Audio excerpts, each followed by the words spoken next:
성도 여러분 안녕하십니까? 2021년 11월 13일 토요 새벽 말씀 함께 나누겠습니다.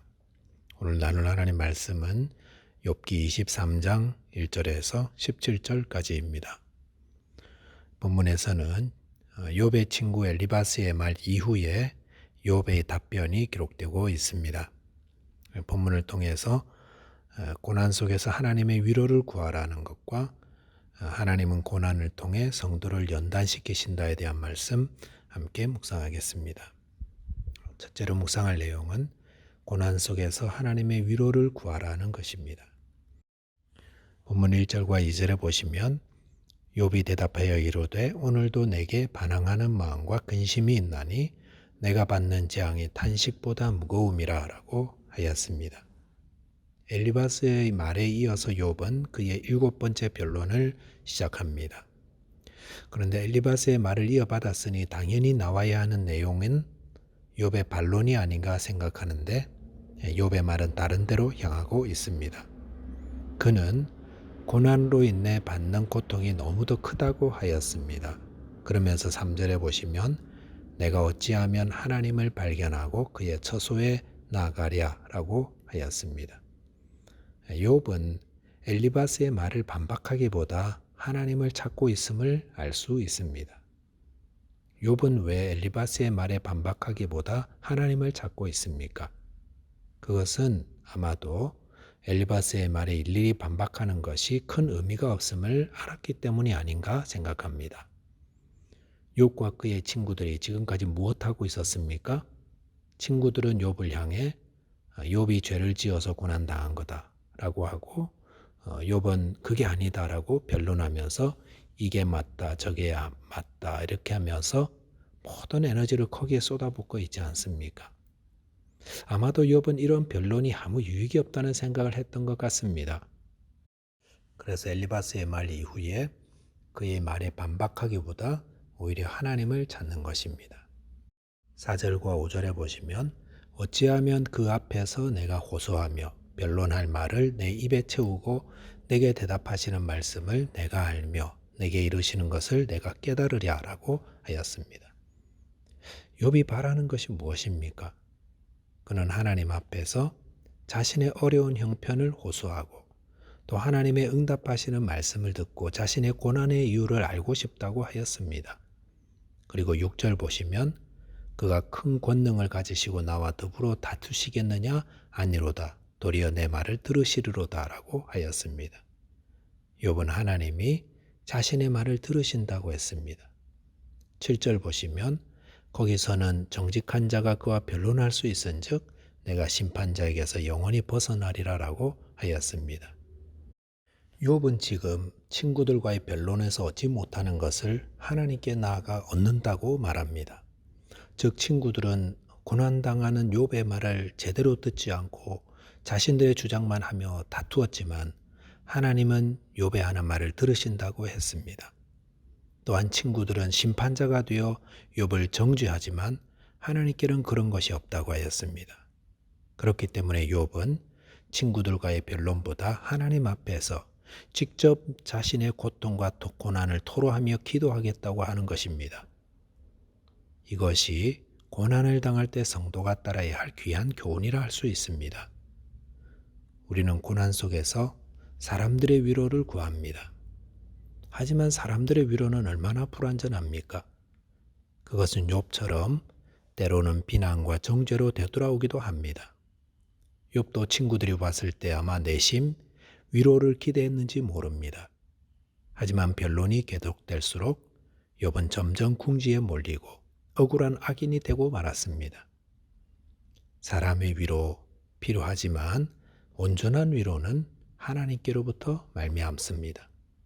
성도는 억울하고 답답한 일에 대해 하나님께 나아가 기도하고 하나님으로부터 위로받는 자여야 합니다.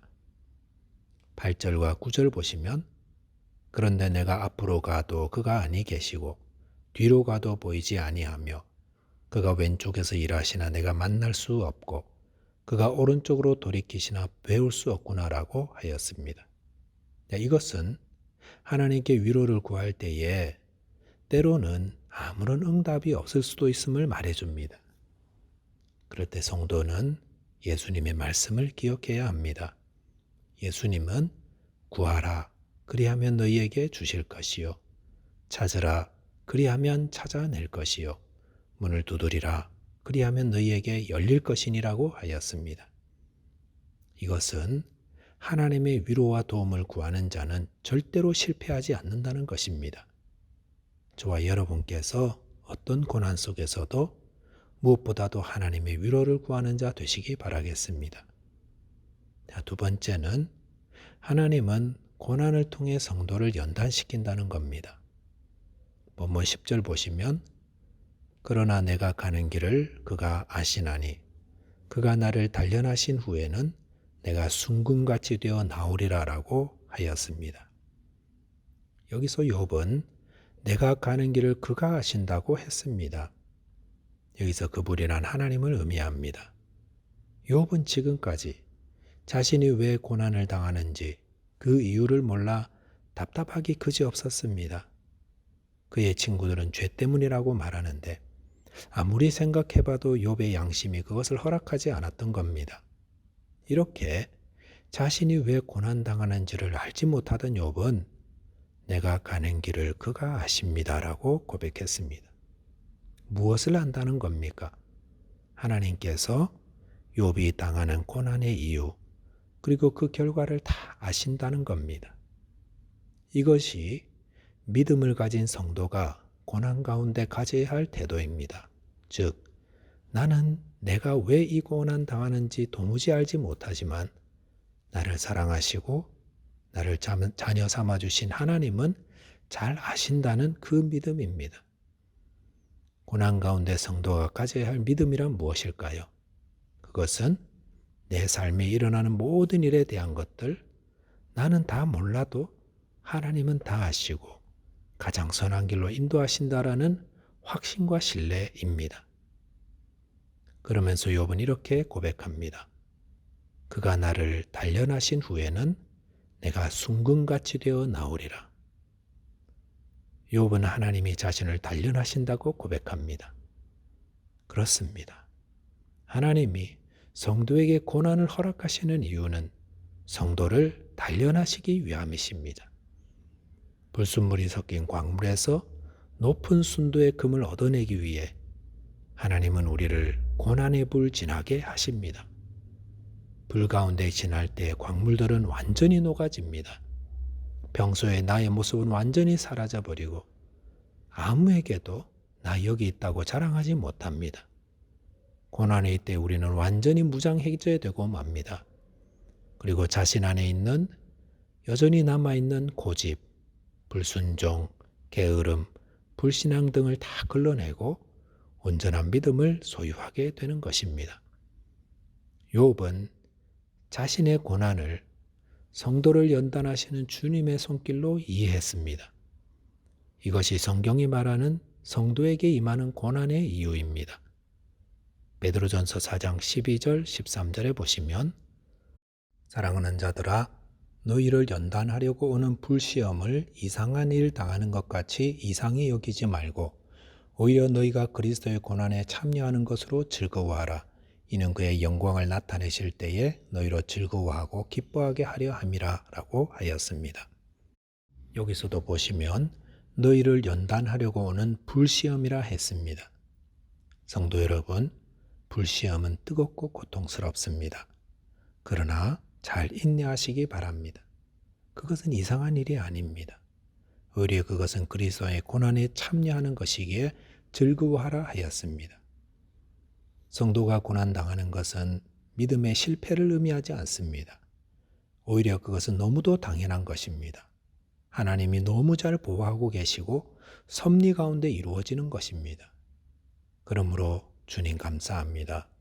이 부족한 자의 불순물을 떨어뜨리려고 이런 불시험을 당하게 하셨으니 잘 인내하여 순금같이 되어 주님의 영광에 참여하는 자 되게 하여 주옵소서라고 감사해야 합니다.